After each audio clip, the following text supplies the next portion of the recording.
Just pause. It won't. Go ahead. We good to go. Oh, wait, what happened? We good. We live. It won't play.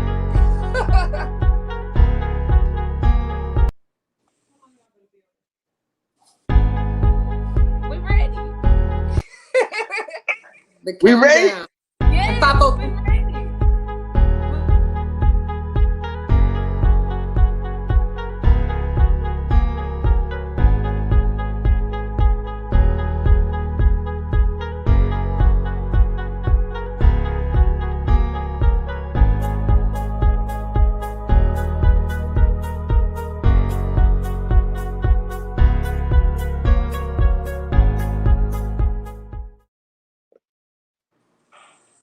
Yo, what's good, everybody, man? Welcome to the Black Lunch Break, man. You We already know who's in the back. building.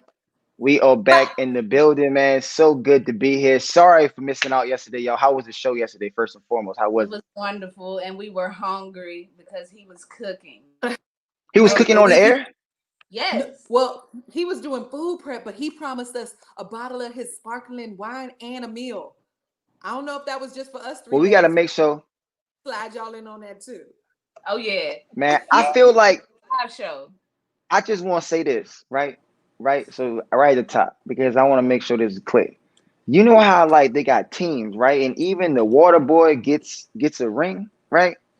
That means that everybody, even if I wasn't on the show, that brother needs to know that a bottle needs to be sent over to here in Washington, D.C. as well. Just so we know. I know the chef, I didn't get to meet the brother, but I'm glad he was able to come on the show, man, and kind of do his thing, man. I saw some of the show from the plane when I was touching down from Mexico, but I'm glad to be back here with you ladies in the building. So, and breaking bread with y'all once again. But man, we got a good show for y'all today. Super dope show. We got The Consciously. If you're looking at the screen right above me, I feel like it's right here, right there. That is Consciously, man. He's gonna be on in a second. But before we get into the actual show, of course, we gotta send out our reminders to y'all and kind of go over a few little things, housekeeping, if you will. And so, yeah, yo, just let you know, man. Right now, the census is still upon us. Take the census, y'all. It takes literally 5 minutes. I think somebody DM'd me yesterday confirming exactly just that. I think I posted it on my IG story. Somebody DM'd me and was like, bro, you exactly correct. The census is right there, right? Next thing is election day is upon us. It's 52 days away. It's super important. And so look, y'all, make sure you got your affairs in order. What I mean by that is make sure you register to vote, man. If you're not registered to vote, do so.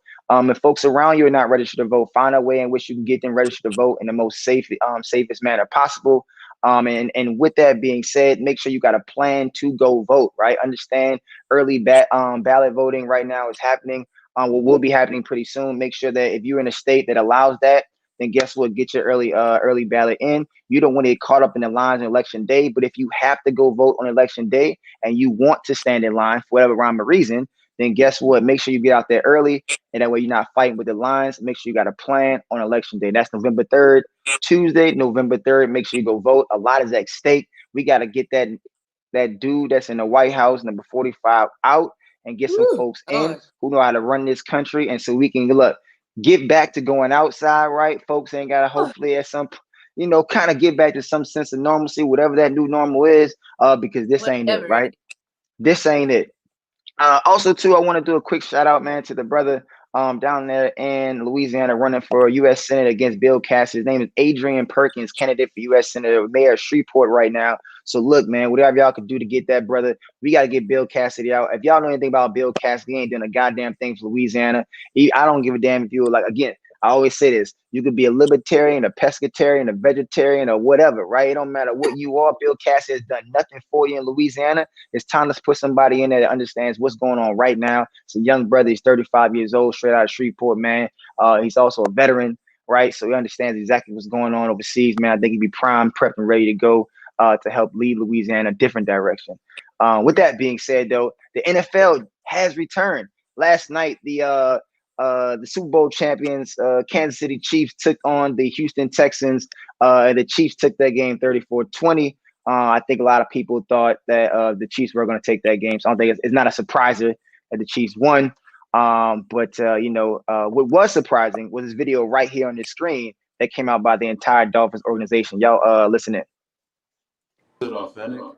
That's the mystery. Or is it just another symbolic victory? Now there's two anthems. Do we kneel? Do we stand? If we could just right our wrongs, we wouldn't need two songs. We don't need another publicity parade. So we'll just stay inside until it's time to play the game. Whatever happened to the funds that were promised? All of a sudden, we got a collapsed pocket? The bottom line should not be the net profit. You can't open your heart when it's controlled by your wallet. Decals and patches. Fireworks and trumpets? We're not puppets. Don't publicize false budgets. Ask the pundits, and we shouldn't have a say. If you speak up for change, then I'll shut up and play. If we remain silent, that would just be selfish. Since they don't have a voice, we're speaking up for the helpless. It's not enough to act like you care for the troops. Millions for pregame patriotism. You get paid to salute. Lift every voice and sing. It's just a way to save face. Lose the mask and stop hiding the real game face. So if my dad was a soldier, but the cops killed my brother, do I stand for one anthem and then kneel for the other? This attempt to unify only creates more divide. So we'll skip the song and dance. And as a team, we'll stay inside. We need changed hearts, not just a response to pressure. Enough. No more fluff and empty gestures. We need owners with influence and pockets bigger than ours. To call up officials. Inflicts political power. When education is not determined by where we reside. And we have the means to purchase what the doctor prescribed. And you fight for prison reform and innocent lives. And you repair the communities that were tossed to the side. And you admit you gained from it and you swallowed your pride. And when greed is not the compass, but love is the guide. And when the courts don't punish skin color, but punish the crime. Until then, we'll just skip the long production and stay inside. For centuries, we've been trying to make you aware. Either you're in denial or just simply don't really care. It's not a black-white thing. Or a left-right thing. Let's clean the whole bird and stop arguing about which wing.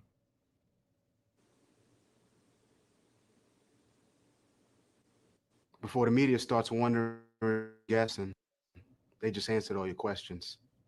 We'll just stay inside. Is it authentic? That's the mystery. Or is it just another symbolic?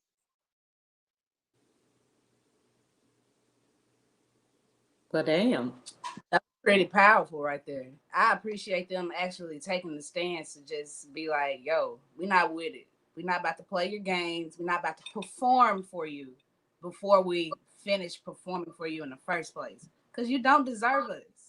And they don't. Wow. That's right, y'all. Now look, one thing that hasn't been said from them is arrest the damn cops who murdered Breonna Taylor, man. That's really needs to happen though. Above all, man, look, we got to keep applying pressure. Breonna Taylor's out there are still her killers, right? Her murderers are still loose right now. So look, we ain't having it, and a day that go by, we don't think about our sister every single day. Especially folks that still to this day, man, people dying in the street left and right, being killed by cops, brutalized by police. People want to know why people on the streets, man. So look. Oh, and by the way, y'all, we just got the Conscious Lee just joined us, man. So welcome to the stage, brother. How are you? I'm doing good, man. Appreciate y'all for having me, man. Apologize for my background noise and things like that will occur inevitably. But shout out to y'all. Appreciate y'all. For sure, man. Well, look, we go touch base with you in a second, man. We glad to have you on here, man. But I'm gonna pass on over to my homegirl, Miss Mariana. Whoop whoop. So I came across an article today, and not only did I learn, but I got excited. So there's this sister, 105 years old, one of the only few survivors from the Tulsa, the city of Tulsa, the massacre, right? And, you know, one thing that I thought was really important about it is I never really saw too much back history on what led to the massacre, right? A lot of the information just starts with the massacre, with white people, you know, ascending on that area, that land. 300 African Americans got killed, murdered.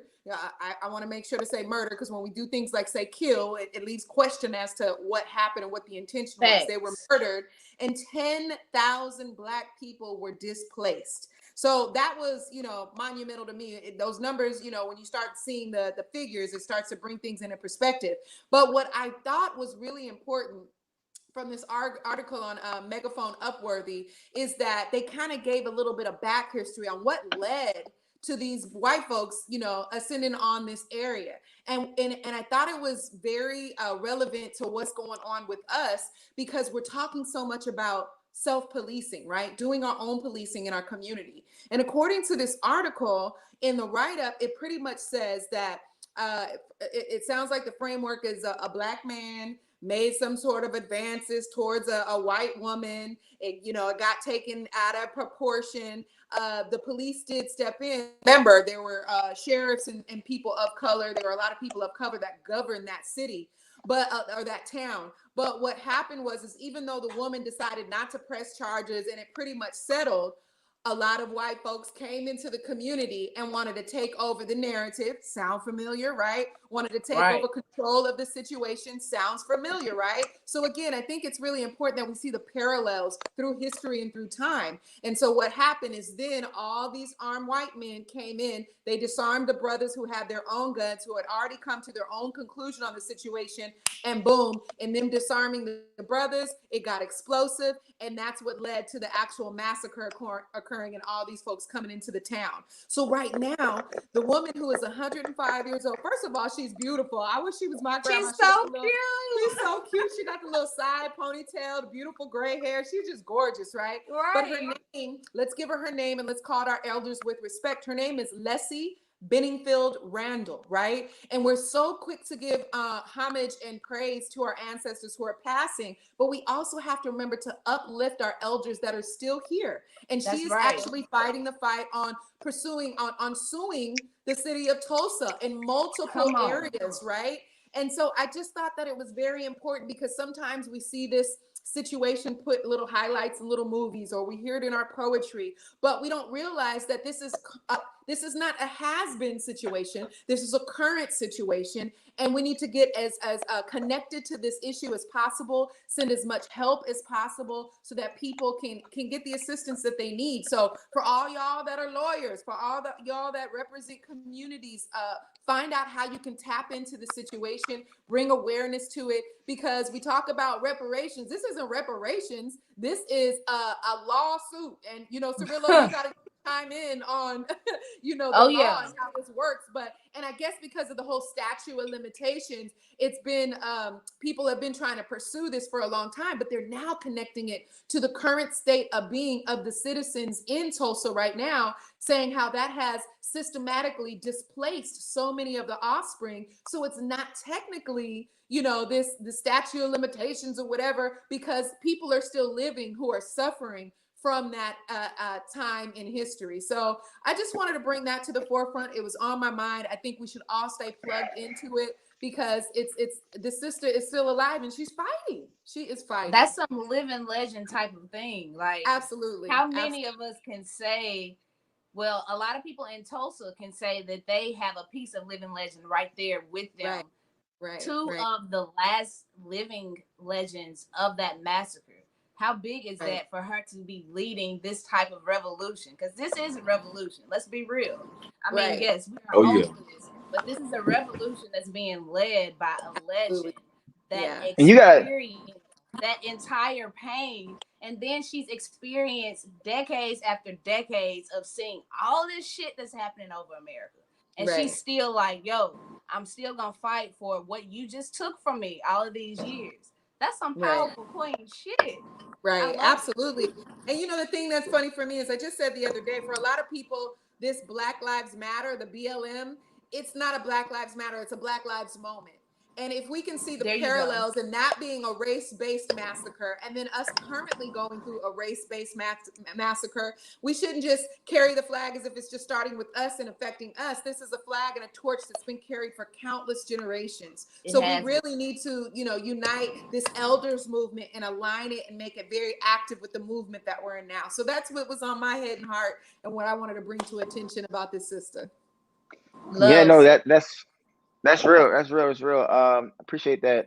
We will, we got to come back to like another show on that, because on the legal analysis, though, I think that I want to touch base on that and give my own opinion about exactly what I think will actually happen with that case, and whether or not they're still standing. in terms of statute of limitations and so on and so forth. So, but yeah, we're gonna put a pin in that real quick, man. But today is And there's something just 9/11. to add to it. I'm like literally right down the road from Tulsa. I'm literally word. I'm 2 hours away from an hour and a half from Tulsa. You know what I'm saying? When I first came to the state of Oklahoma, it's when I first started learning about the Tulsa. And actually, when I first moved here, it was called the Tulsa Race Riots. And it wasn't until like a few years ago, where they was able to legally change the name from riot to massacre. And I'm pretty sure from a legal standpoint that that had something to do with the statute of limitations and also also accountability. So there's something I want to throw in there in terms of the significance. You know what I'm saying? That makes it all that I think that muddies the water, right? Because I think that the lawyers in the case kind of made the straight face argument like, hey, look, like this is still systematically still happening, and then the vestiges, if you will, of what happened in 1921. And then almost 101 years later, right? 100 years later, here we are still talking about it to this day. But I want to sift through the facts a little bit more, man. Consciously, thank you so much for adding that the anecdote about the fact that it was changed legally from riot to massacre, and all those things do come into play when you think about whether or not something is still within the actual purview of the law, right? And so, anywho, today is 9/11, y'all. And look, man, we want to make sure that each and every time this is a huge moment in American history. Look, 9/11, our great nation, right? I will still say was attacked by terrorists on that particular day. I was in 10th grade. And I remember being in religion class, and so I don't know what y'all were doing, but we want to actually take a quick moment of silence for that day and those fallen soldiers, first responders, and those who lost their lives.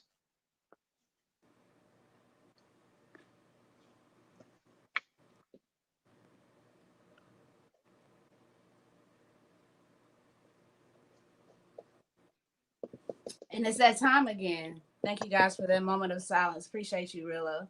And today is Saging with Sika time. We have a little Igbo tribe message for you guys. If you got your sage ready, go on and light it up. I'll be reading this little message on the screen to you. This term refers to an age of greed, disorder, disparity, corruption, superficiality, and disregard for sacred knowledge and wisdom. In the age of Yuga Azi, the world is literally upside down and the material prevails over the spiritual. In traditional Igbo philosophy, the world goes through cycles or ages known as Yugas. Now, if you're wondering what's going on with 2020, this is what's going on with 2020. The importance of being connected to your African spirituality will teach you and guide you along the ways of why the world is moving the way it is moving, why the nature is reacting the way that it's reacting. These dust storms that we endured during the summertime that did not happen on accident. Make sure that you stay connected with your ancestors so that you can be aware and be connected to what's going on in this world so that you can continue to elevate higher. And that is today's Saging with Sika moment. Woo! I'm so glad. You know what? I just never, that just never gets old to me. It never does. Like every single time we do the show, I'm like Saging with Sika. And then like the consciously, just so you know, brother, we that came about because we were just like playing around with ideas, and we were just like really just throwing stuff around when it started back when COVID first happened in like March, right? And so like some of the first couple of shows, and we was throwing like spitball and just like what segment is gonna be what was gonna do this, gonna do that. And really the only segment that really stood through like the test of time was Saging with Sika. And so that still stands to this day, a little history lesson about Saging with Sika. So anyway. I start running to get my sage. Hey, y'all got a nice little robust, smooth little thing going right here. It's real smooth. You didn't win the 2 segments so far while I've been here, and it's running real fluid, to say the least. Appreciate it, bro. Appreciate it. Well, look, we about to roll on you right now, brother. So look, man, we got Consciously, man. Special guest Consciously, bro, is here, y'all. If y'all not familiar with the brother, look, if you're on Instagram, shout out to him, man. The Consciously at The Consciously. But if you may be more so familiar with his work on TikTok, got over 850,000 people follow him on TikTok. So clearly, the brother is doing something, man. He's all about edutainment, bro. Like basically making sure that he's putting things, not just edutainment, conscious edutainment, I should say. He said that we'll educate and elevate, man. So that's what's up, bro. Like, and it's funny because Mariana actually says a bit more about edutainment and like putting things in a way in which people can not only just be like, oh, I feel like I'm in a classroom, but actually can be entertained, right, at the same time. And that's why I actually watch a lot of your videos. I follow you, brother, across social media, man. So I appreciate you. I mean, this brother covers every single topic that's controversial. If it's a point to be made, this brother's gonna make it. I'm telling you right now. I will also, we're connected, by the way, and this is actually crazy. So you know King of Maya, right? King of Maya Scott. Yeah. King of Maya Scott. I'm from the 7th Ward in New Orleans. Maya grew up across the street from me in the 7th Ward in New Orleans, man. So shout out to y'all, man. It's just crazy how the world is so small, Yeah, man. that is crazy, man. Shout out to everybody from the NO, man. South yeah, Bank, man. You know what I mean? That bank, that ward. Shout out to the whole NO, man. Yeah, shout out to New Orleans, man. Look, real talk, man. But yeah, that's Consciously in the Stream, man. So anyway, bring it to the stage, Consciously, bro. Y'all say what's up to everybody, bro. Man, what's really real? Shout out to everybody tuning in. I'm honored to be on the, here on this real, I feel like different vibe podcast I got going here. I feel like they got like a real quintessential. I feel like, I know you say from NO, but I got like a real East Coast vibe. You know what I'm saying? Well, Just being on here, you know. Here, I'm representing down south, and Miss Mari over there, she's representing the West Coast. So you getting everything right now. Man, hey, I'm from Bryan. I'm born and raised in Bryan, College Station, Texas, man. Shout out to my Texans, And man, I'm just happy to be on here. I'm curious to see what type of dialogue we can, produce. And of course, I'm trying to be thought provoking as usual. For sure, man. What happened to them Texans last night, though, man? What happened, man? Man, let me tell you something, man. Hey, hey, Texas, man. Texas is real regional. You feel me? Even though I was raised South Texas, man, I'm pledge allegiance. Probably don't make it no better, but I'm allegiance to them Cowboys, man. Oh, I'm no. with the Dallas Cowboys, man. I know you a Saints fan, probably. We got some maybe 49ers or some Oakland or something. But I was born as a hey, listen. The only racist I root for is, that man Jerry Jones. You feel me? That's the only person that I know is a racist that I'll be like, all right, man, let me see what you got. The only racist I root for. Run that ball, racist. Hey, man, I'm hoping the plantation of the Dallas Cowboys is a successful one. Damn it. God damn, bro. What do you think about the recent video that the Dolphins came out with about I don't know if you saw it, and maybe you did see it, but the Dolphins recently came out with a video where it's saying that they're gonna stay in the locker room the entire season. They ain't coming out, they ain't kneeling for no anthems, they're not standing for any anthems, they just not gonna be out there. Do you think that just hearing that though, just hearing that, right, without even really seeing it, do you think that's a way to kind of like almost like sidestep even the whole problem? It's like a way of like, oh, y'all don't, so they don't want to deal with the controversy, the standing and kneel of the players, so they just voted to stay inside. Do you think that was like a sneaky way of really going, you know what though, we don't even want to participate? Because I feel like it could, that's how I kind of took it initially, where like, what if I wanted to take a knee? What if I want to take a knee and actually raise some hell? Because that raises more hell than even staying inside. But I just want to hear your thoughts real quick on like what you think about that. I'm understandable how one could see it as a cop-out. I see it as kind of being a double-edged sword. I do recognize all of the narratives surrounding the ideas of players being able to be on the field during the anthem to see what type of optics they're going, you feel me, perform during the anthem. So I do see it as being kind of a cop-out. I understand, I should say. I see it as kind of being a double-edged sword in terms of productivity or efficient or effectiveness. Because on one notion, I do see it was like, you know what? Y'all want me to stand for your flag? I'm gonna let you know how I feel about your flag. I ain't gonna step out there at all. Now be mad. But I also see it too as, double-edged sword, kind of getting what you're getting at in terms of this makes it where we can sidestep the entire racial controversy and just play football. I think it's more of a political stance though. Like just you giving me what, cause I ain't gonna cap. I ain't read no video, I ain't listened to no videos or read no articles. But just from your analysis, to me, it sounds as if it could be something very, very political based off of how you want to interpret it. Oh, for sure. And I think that's part of it, but I think that, the media cycle though, right? And I think that maybe, and it really depends on how the media continues to actually like play this throughout the season.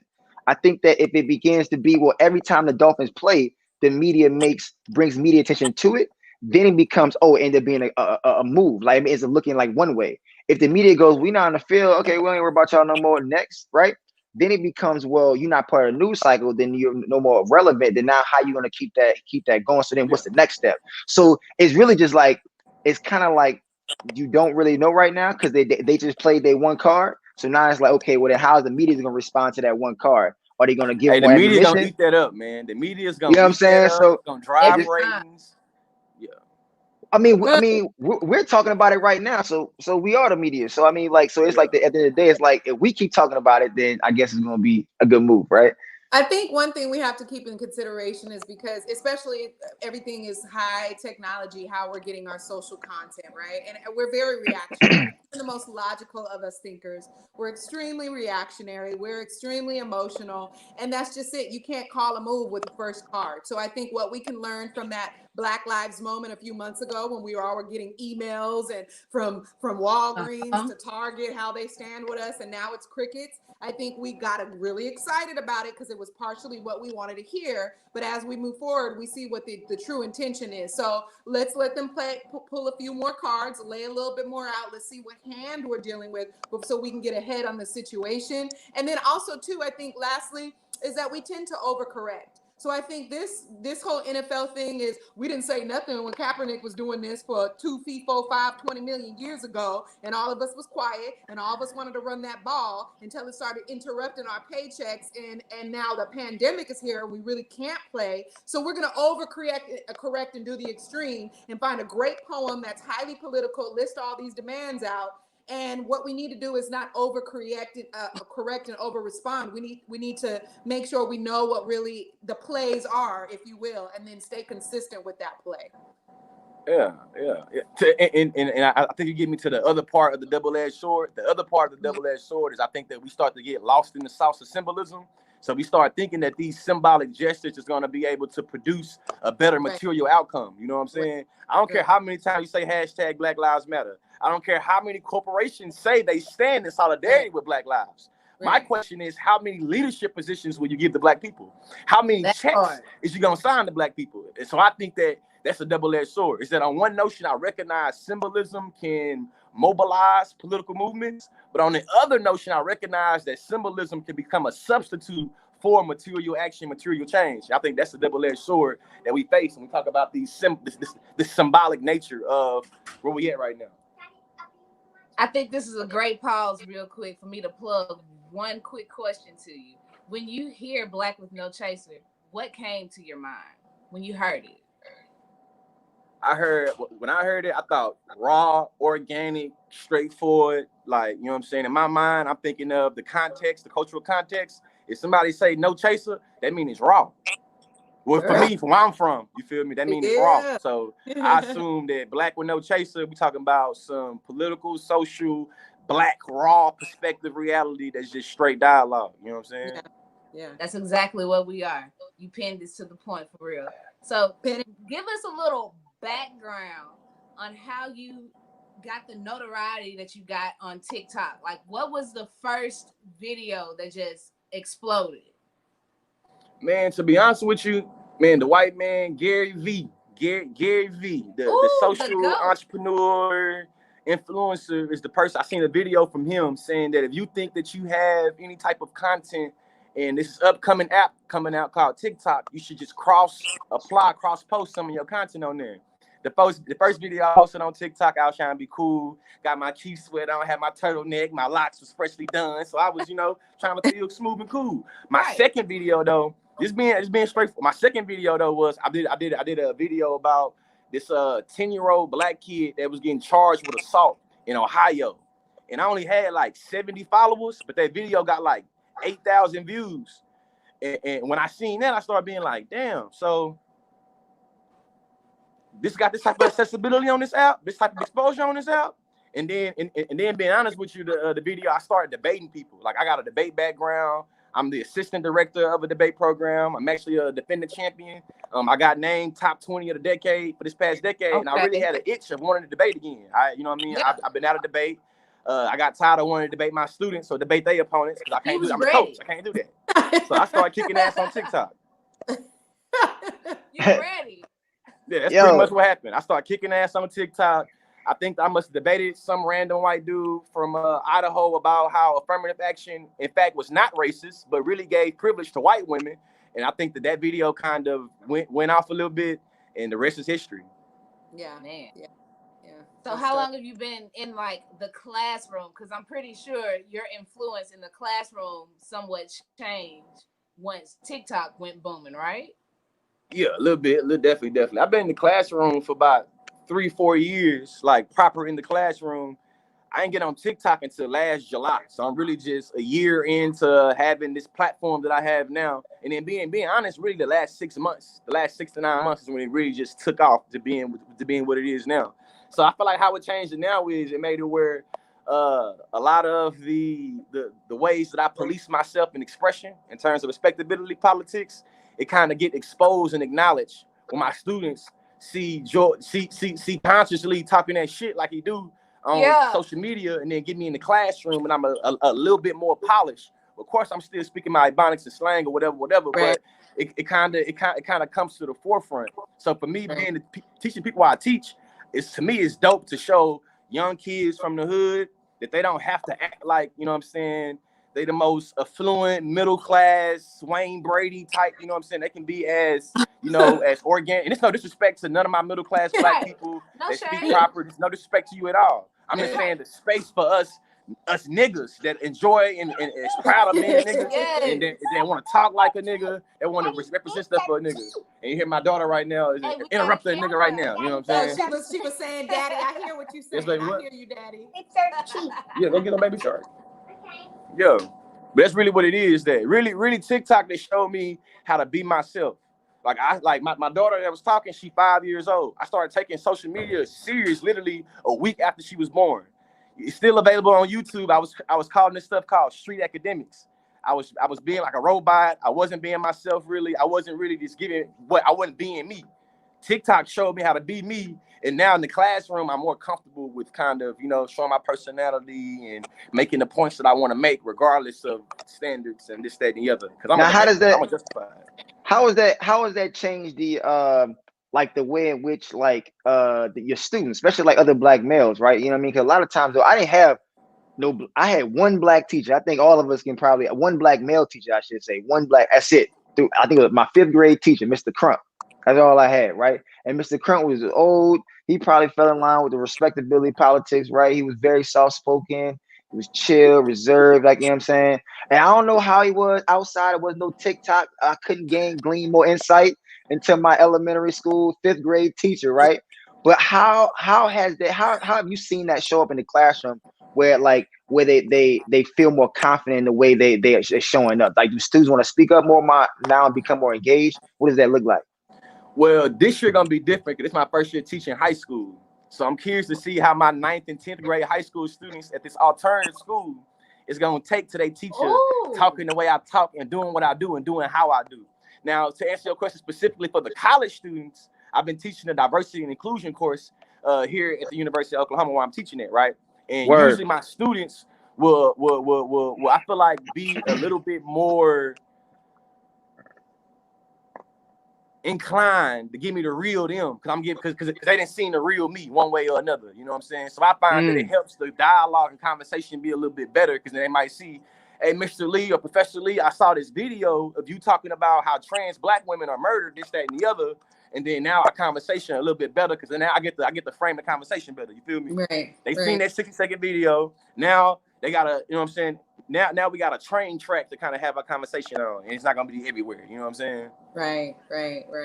I think, or maybe I said something in a particular way that they can identify with what I said, and they've been trying to say it that way, and they can say, like you said that one time in your video, or I was showing my video, my roommate or my mama or my uncle, and they this, that, and the other. So I find it being that way kind of a cool learning tool that I can re-invoke, or my students will re-invoke it for me, like reference it for me.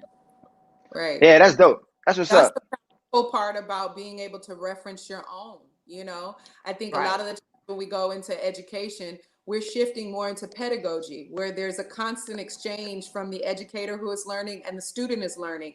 And in traditional educational environments, the students, we're not valued as anybody who can bring anything. So now when you give this illustration of, hey, I'm a student simultaneously, and I'm a professor, and I'm a teacher, there's an even exchange to where there's not this hierarchy in the classroom.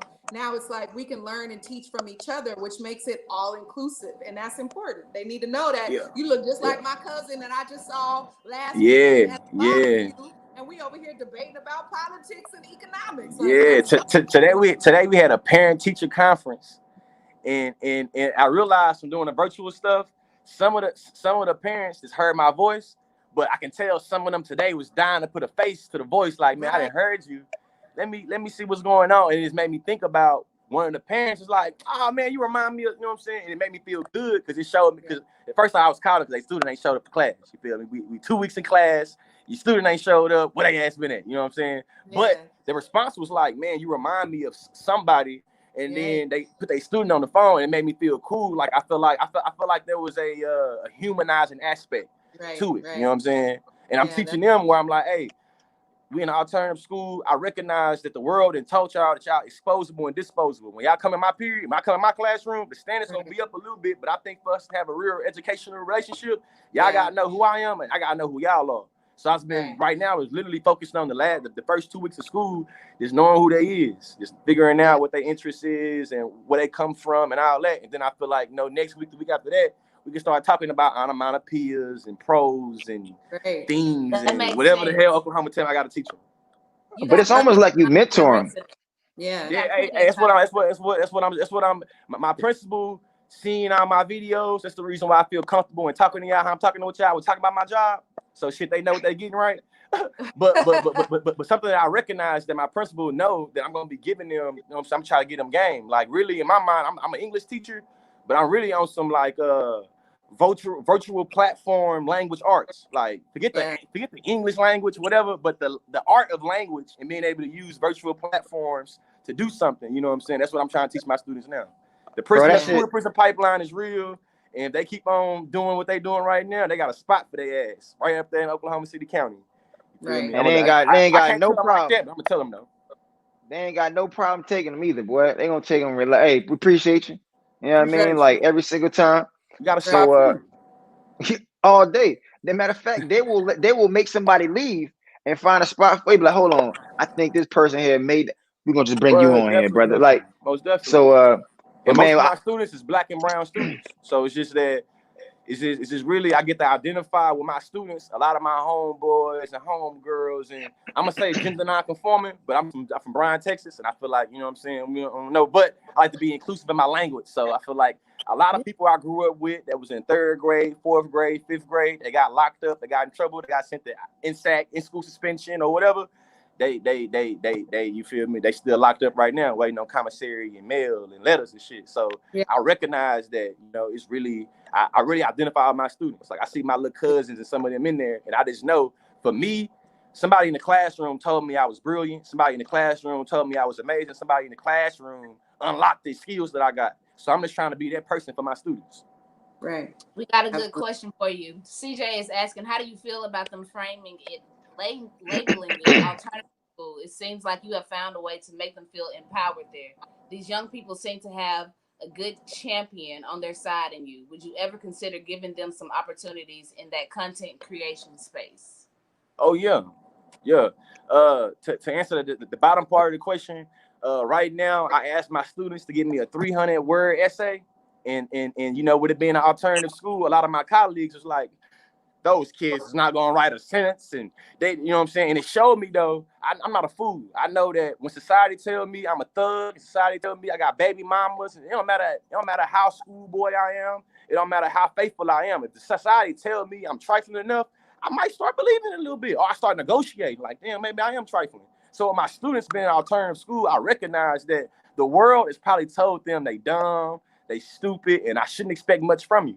You feel me? So with me kind of having a conscious mindset to education, I'm thinking about it like, all right, I want 300 words. I want my 300 words. I ain't trying to hear nothing about nothing. Give me what I'm asking for. But also, what I'm telling you to do is not just for this class assignment. I found a website that's going to allow for y'all to turn your essay into an ebook. You feel me? You're gonna be able to go to this website. You're gonna be able to generate you some merchandise. You feel me? You're gonna be able to work and build on your writing. And you ain't gotta. I try to connect with the students. It's like, y'all listen to NBA Youngboy. I know what I like about NBA Youngboy is that he didn't wait till he was 19, 18, 25, 30 to start trying to better himself in his community. Niggas start making bread at 17. So I'm letting my students know, my 9th and 10th graders know, like, hey, the reason why y'all like these little rappers because y'all relate to them. One of the reasons why they dope because they start doing something right now. You ain't gotta wait till you an adult or wait till you 30. You can publish your book right now. I'm gonna give you the game. Is you gonna listen to me though? And I'm telling them like I'm not gonna force you to do nothing. I tell them I hate to be that teacher, but my paycheck gonna be the same whether y'all learn or not. Right. I want you to learn, but I'm not gonna fight you to do nothing. You feel me? If you want to play Fortnite and Madden, shit, play Fortnite and Madden. These students over here listen to me though. You feel me? And in my mind now, I'm not really trying to criminalize them no more for petty stuff. It's just that, you know, you in my classroom, you at the last resort. So shit, if you ain't listening to me, them white folks got a spot for you. Sorry. One thing about the alternative schools, man, is that it was crazy because like my sister ended up ended up going to alternative school. They ended up reversing it and actually allowing them to go to a quote unquote regular school. But I remember how she felt.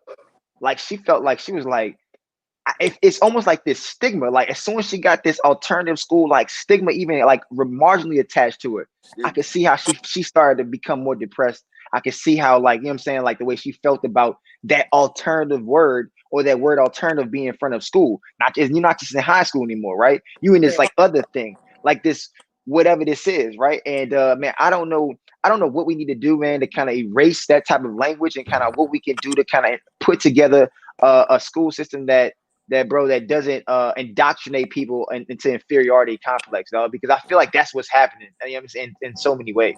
But you know, it's really important for us to remember that unfortunately for a lot of our students, they don't get a quality education, which means somebody who cares, until they get placed into an alternative school or where the degeneratives are being placed. It's not until, because those people really want to be there. These people that are going through the motions of getting the check so they can say that they're an educator, so they can have accolades, a lot of them, they're starting to realize like, oh, we've got to go to people like Conscious Lee and Cirillo and Sika, Miss Mariana, because we learned how to teach people, but we don't know how to connect. And that's where there's starting to be a shift into family engagement.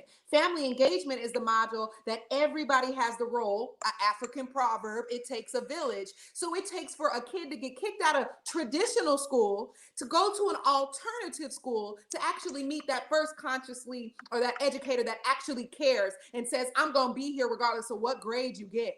Give me your effort. So it's a shame that somebody has to go to a continuation school to finally feel what true pedagogy with a teacher feels like to actually care about them. And then all of a sudden they discover who they are. And that's why I think we need to shift this whole idea of alternative schools being negative, like you said, and that might be where for the first time somebody gets their first start, you know? And too, if I go back to just thinking about like the mantra that in the sentiment that NBA Youngboy put off, it's all about getting it out the mud. You know what I'm saying? Getting it, being gutter and going through struggle and adversity and coming out of something. My students that I teach, they all face adversity. They all getting it out the mud. They all 10 toes standing. You know what I'm saying? Yeah. So in my mind, the better and the more empowering way to teach them is to teach them. Like, I recognize that at 17 and 15 and so I got a student that's 18. Like, yeah, I know y'all experiencing stuff that most adults would not experience. Right. I'm just here to let you know that what you experiencing does not make you less than, it just make you where you is facing more. You know what I'm saying? And that's what use the distinction I try to do. Yeah. Yeah. But I'm just 2 weeks in now, y'all. I'm just 2 weeks in now. No cap. I'm just 2 weeks in. Hey, 2 weeks. He's like, one of my students told me she started her paper with her name and said she a MF and City girl. That's how she started her paper off. So I'm in 2 weeks in, man. I literally asked her to write a story of self, and literally the first statement was, my name is X, and I'm a MF City girl, and MF City girl was in all caps. Yes. Hey, look, you know what though? Deep down though, I'm about to say that. And you know, and speaking of coming out of the mud, like, what doesn't come out of the mud? Doesn't the food we eat, doesn't every flower we've ever appreciated, everything comes up out of the mud because it's a seed. Orientation. So You know, Orientate. And that's what I'm trying Yeah. to get them to do, Miss Mariana. Have a different orientation towards the dirt. You feel me? That's right. Recognize that dirt is essential, mud is essential, and then y'all get the opportunity to already face trials and tribulations. What I tell them is, like I told you, a lot of my colleagues, they had their mama and their daddy sending them money to pay bills and for allowance. My mama and my daddy was locked up when I was at OU, so I was sending them commissary and letters and stuff like that. Though at the time I was pissed and mad because I faced adversity and struggled when I was a kid, I wasn't falling for no dummy moves. And I think I had a different responsibility and accountability because my colleagues wasn't facing the stuff I was facing. You feel me? So these 10th and 9th graders, y'all going through shit that other 9th and 10th graders don't go through. Your advantage is now you have a little more resilience. Yep. From the shit you're going through. So this use it to your advantage. You know what I'm saying? So my student now that wrote that stuff, I'm a city girl. I'm trying to encourage her to being a writer. I don't know if she ever thought about this, but I'm trying to get her to be a writer. I told her, hey, you're writing for high school. It's a little inappropriate with the language. However, in college, you got some right here. You feel me? Now she an alternative school. It's my 9th grader, so I'm sure that she probably never been. Somebody told her you can go this place, you can go to that place. So I'm being very purposeful and telling her, hey, I don't know what you're thinking about doing in 5 years. But unless you want to be scraping up dime bags and on something, you better figure out something. And when I talk to her like that, she, Mr. Lee, you know what I'm saying? So I think that just being able to talk to people language. Right. For sure. Absolutely. I love it. Oh yeah, Zachary. Yeah, it's definitely levels to the mud. You feel me? It's always somebody that struggled harder than you did. Absolutely. And that's the thing too. Like everybody want to eat the fruit and break the bread, but nobody want to get dirty and tend to the garden. We got to pull the weeds up. I'm gonna steal that one. I'm gonna have to steal that. I like that. I like that right there. Hey, you talk. Hey, man. Mariana be out here gardening like nobody's business, man. Mariana got goddamn cantaloupe in the garden. She got green. What else you got back there right now? What else you got back there? That's why the explanation sounded so good, huh? She got an insight to it. Oh yeah, of course she got the insight. But this is what's so dope, right? Like even with the analogy and how it's riding through this whole episode, we're talking about reframing how we look at coming from the mud, which everything of essential value comes from the mud in some way. But even as the seasons changing the whole goddamn crop, right? And what that looks like. So they were teasing me yesterday when we did the show because they was like, dang, I was just planting all kind of seeds. I didn't know there were certain seeds you plant in the winter, certain seeds for the spring, the autumn, because I was telling them I'm about to uproot all the roots. I got to uproot everything from my summer harvest, tend to the soil, prepare it, and get it ready for what I'm going to plant in the autumn and the winter, right? So even outside of the mud, like knowing that sometimes you got to wipe all that shit out to start all over again. You haven't lost anything because everybody loves seeing all the plants growing and, oh, your garden's so pretty. In a minute, it's going to be empty and it's going to be right back to the mud all over again. And I'm going to do it all over. You know what I mean? The more you talk, I get more in my philosophical mind and think of really people just lost in the sauce of modernity. The lightness, darkness, those understandings and good and evil. That's really why we talk about getting it out the mud, because we know people are literally conditioned to think that cleanliness and whiteness and lightness is always in opposition to the mud. And it's like, it's not quite true. Yeah. We all know that scene from Malcolm X when he's reading the definitions of the words and what is of black and what is of white. Like and it's funny when I got dirty fingernails and I know I've been digging in my garden all day. I'm like, that's lightweight sexy, girl. You was in that earth, girl. Go on, work that earth, girl. Somebody gonna want to eat your vegetables and your fruit, girl. Go on, get them nails dirty. Plant mom, you know what I'm talking about? Plant mom. Yes. We gotta change the sexy. They took our read some of these quotes over here. They said they took our tongues, but we use our colonizers' language to create our own codes of communication. That's our genius. Yep, show to you why I see that. Hey, and on that comment right there, that's one of the things I've been finding important about being an educator is making sure I use the language of my nurturer. That way my other students that talk the way I talk see that there's a way to be seen as being intellectual, a way to seen as being a credible, thinker, while also being able to say, you feel me, and you know what I'm saying, and whatever we saying in whatever region you in, because we conditioned to say that if you want to sound educated, you got to take all of that out your language and make it where you always already speaking to appeal to white people. I'm glad you But that's that's with you being an English teacher. Like I wanted to ask, how do you break down the difference with your students? Like it's okay to have your own type of dialect when it comes to speaking, and as far as code switching. I don't like that word. So when let's say, for instance, one of your students come up to you and they ask you your opinion on code switching. How do you educate alternative students on how to not even subject to the word code switching and educating people on, I know how to use my dialect in my region to my advantage. Just because you don't understand my regional dialect does not make me less educated because I'm speaking along the terms of your expectation. I'm glad you asked me because right now, because I'm just 2 weeks in, I haven't really got into the nitty gritty English stuff, but I plan on using some of the videos that I made on TikTok about African American vernacular English, but I said the terminology of like African American English, but literally how there are words that we can use in our culture that have a different meaning when you put it in our culture and when, you know what I'm saying, compared to over there. You know what I mean? Like one time I asked one time on social media, like, what is your favorite black measure of unit?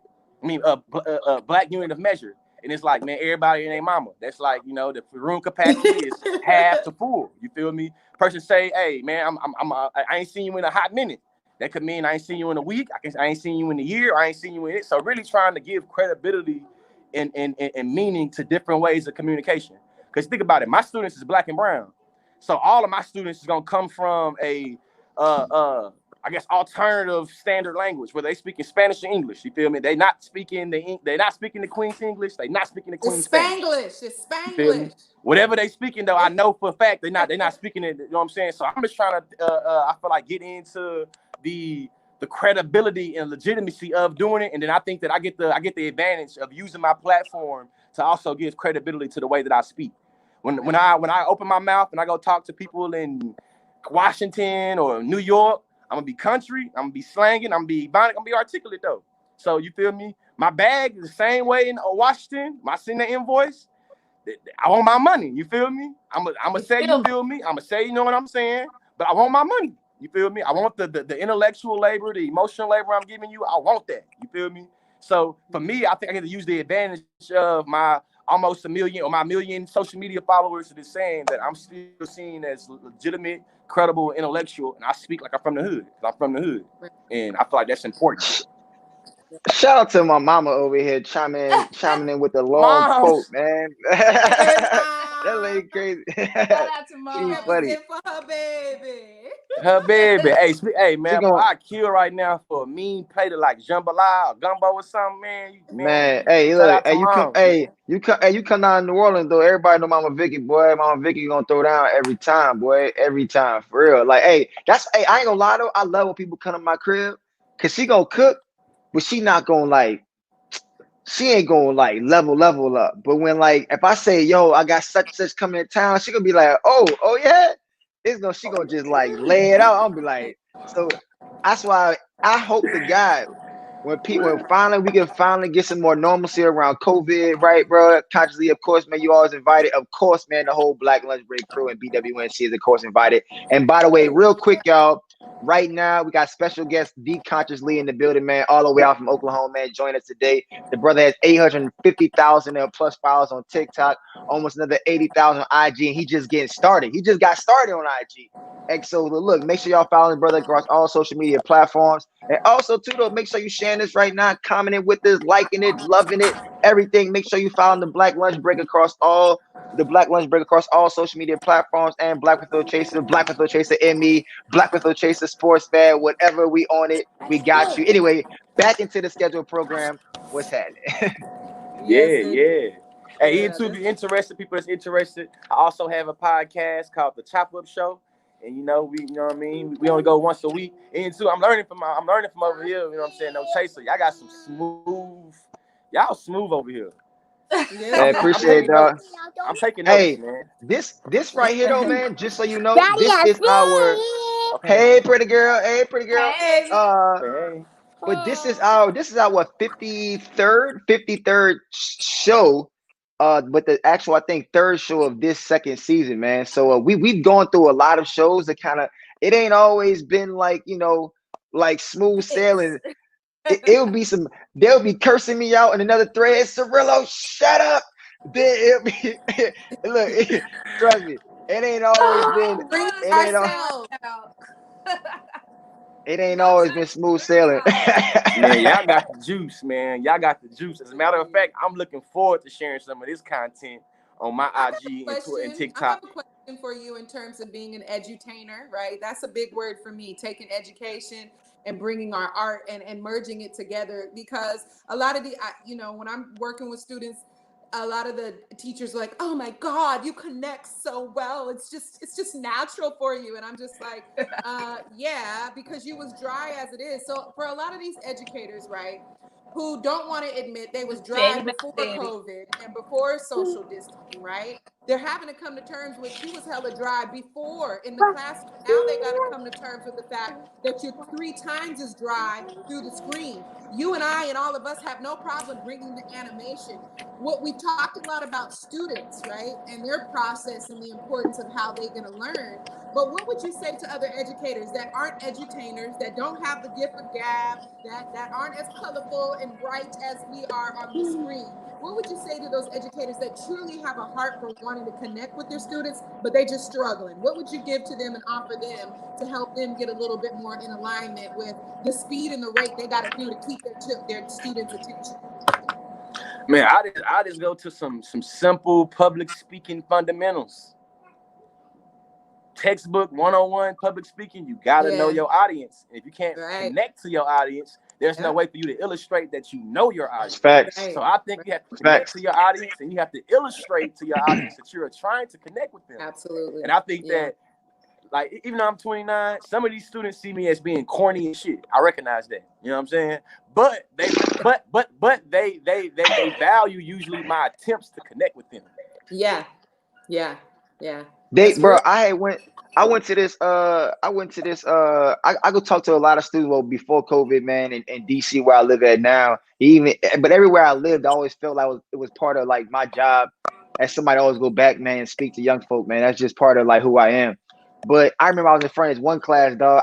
And I usually don't even go speak to students in the suit because I hate doing that, because they don't connect. The students that I be talking to, our students, dog, they looking at. So the one time I go speak to students in the suit, right? I go show up, because I always ask them, the teacher, like, hey, how should I show up? Should I show up in a suit? Should I show up dressed down? And they always say like, oh, just dress comfortably or just however you are. I'm like, all right, cool, whatever. So I usually come in like a hoodie or whatever. That day though, I had on a suit. I get to the very end of the thing, right? One kid was like, sell out. He was like, just call me. Damn. Yo, I was like, bro. So I stopped for a second because he had caught me off guard. He caught me off guard. I was like, damn. You had a heckler. You had a real life heckler. Bro, you know that scene in Issa Rae, dog, when she go in front of the class and they up there jumping on her stripe. That was me. And I pulled the little dude to the side, man. His name was Ronnie.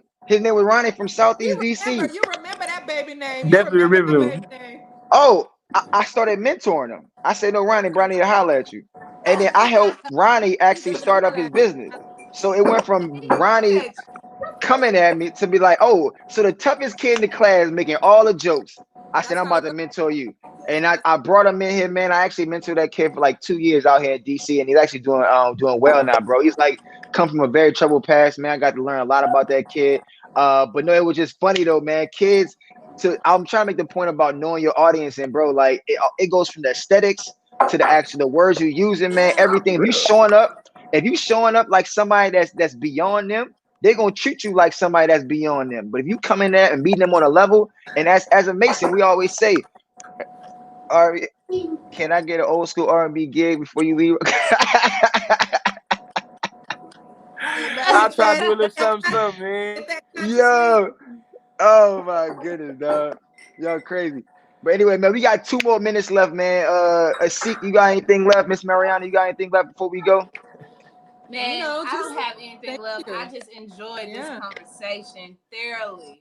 And I really hope that we can probably do this again, because this was spectacular for the audience. They are enjoying this dialogue, and we are actually enjoying how you are connecting with the children, because that shit is hella important, because they're going to be changing the generation behind us, and without them we don't have any, not too much hope, but we appreciate everything that you are doing because you are definitely inspiring them in a different way. And without you, we won't be having this train moving the way that it is. So before we do get out of here, is there anything you want to leave the audience with? Man, the thing I'll leave the audience with is I'm finna borrow from the homie or from the OG, Dr. Kimberly Crenshaw, and just drop off a little intersectionality, man. I know that right now we is focused on what's happening to Black people. I just want to make sure that we able to understand all Black folks and our different textures. You know what I'm saying? Talking about disabled Black people, poor Black people, rich Black people, trans Black people, gay Black people, uneducated Black people, just thinking about the way that the multiplicity of Blackness and Black people, how we exist, you know what I'm saying? And just always being able to account for all of us, you feel me? If you say Black Lives Matter, or you say you pro-Black, or you really with the Black shit, show me, you feel me? You can't just be down for Black folks that sex the way you sex. You can't be down for Black folks, only down for Black folks that praise the God that you praise. You can't be only down for Black people that express their Blackness in a way that you feel like should only be expressed. Because once you start doing that, you are now kind of getting on the notions of white supremacy, trying to put Blackness into a little box. With that being said, man, if you pro-Black, you feel me? Be pro-Black. You feel me? If you pro-Black and your shit is white face, you know what I'm saying? I mean, white supremacy and blackface, then you need to work on that. Man, and shout out to that one show that you talked about in that, man, white folk gentrifying the movement, man. Yeah. That's what he basically saying, man. So the Stop white people gentrifying the movement, man. Learn how to move from allyship to being an accomplice, man. Stop being a cute ass spectator and posture and do some shit. You feel me? It's like, hey, when it get gangster, you gonna ride with me? I'm from Texas, a zero song. When it get gangster, if we ain't going all, run. Hey, what you gonna do though when it get gangster? Them we ain't going down together. Cool, but what you gonna do when it get gangster though? Exactly, bro. Yeah, because the ally, guess what? They gonna be like, bro, I remember that one time you had told me this one thing, bro. Oh, nah. We either gonna be in the building together, conspiring together, right? Or we ain't not coming together. with me. Or you ain't coming. That's it. Period. You a liability. They got this new thing. They call it allyship fatigue. I'm like, y'all can afford to have allyship fatigue. We don't get no days off. So my thing is no I'm moving days from the word ally. Either you're a partner or not, because we don't need no allies. This ain't a Monday, Wednesday, Friday, every other weekend thing. You don't get to have custody when you want to be pro-Black. It's all day, everything, or we don't need you at all. Facts. Sorry, I didn't mean to drop the mic like that. My bad. Nah, you dropped the mic. hey, either you in the way or you helping us get to the way. Ain't no in between. Get out the in the way or get in the way. Ain't no in between. That's right though. Hey y'all, but look, man, the Conscious Lee in the building, everybody, man. Thank you so much, brother, for having you on the show today, man. It's been a really, really, really a pleasure, brother. At 29 years old, bro, you got a wealth of wisdom, and I know that from here, the sky's the limit, man. So look, we're gonna be on the lookout for you, man, for sure. Always a guest here, man. So look, if you ever want to come by, hit us up any given time, bro. You here. Stage is yours, brother. And to the person that asked for that R&B, if I had some music in the background, I'll bust a little 10-second rendition for you. But come and talk to me. Hey, I really talk to you. I really wanna know you. Hey, hope y'all have a groovy like an Austin Powell movie Friday. I'm gonna get ready to go pick up my other one, my other child, my 2-year-old. I'm gonna holler at y'all. I appreciate y'all for having me on. GeorgeLeeSpeaks.com. If you're interested in any booking, any merch, any more information about myself or what I'm doing out here, GeorgeLeeSpeaks.com. For sure, bro. We appreciate you. That's a blessing, bro. Hey, y'all, this is Black with No Chase, man, where we think Black. We live Black. Unapologetically, man. All day, 365, man. And we out. And y'all can book me for some of that R&B singing if you need. No.